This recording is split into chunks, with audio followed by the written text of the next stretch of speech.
জানতে পেরেছেন কিনা তাৎক্ষণিক কোনো? আমরা সুনির্দিষ্ট কতদিন ধরে তারা এই কাজ পরিচালনা করে আসছে এই ধরনের তথ্যগুলো জানতে পারিনি। তাদের থেকে আমরা আশা করতেছি প্রাথমিক জিজ্ঞাসাবাদে এই তথ্য বের হয়ে আসবে। তবে আমাদের কাছে যে গোয়েন্দা ইনফরমেশন আছে তারা এটা দীর্ঘদিন যাবতই এই ব্যবসাটা চালিয়ে যাচ্ছে।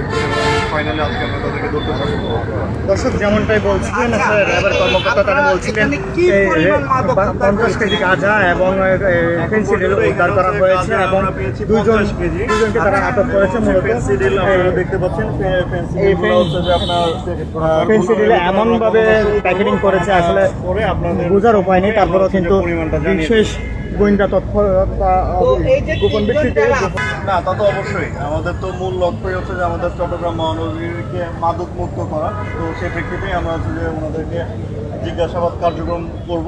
তো আপাতত হচ্ছে যে আমাদের প্রাথমিক কাজ যেটা যে ধাপে ধাপে করতে হয়, আমরা হচ্ছে ওনাদেরকে আটক করলাম, মাদক জব্দ করলাম। এখন হচ্ছে আমরা জব্দ তালিকা প্রস্তুত করবো, মাদকের পরিমাণটা আপনাদেরকে জানাবো সবার উপস্থিতিতেই সম্মুখীন। দেন পরবর্তীতে হচ্ছে যে ওনাদেরকে জিজ্ঞাসাবাদ করবো। দেন হচ্ছে ওনাদের থেকে আমরা ওনাদের মূল হত্যা পেলে অবশ্যই হচ্ছে যে আমরা মূল হত্যার বিরুদ্ধে আইনানুগ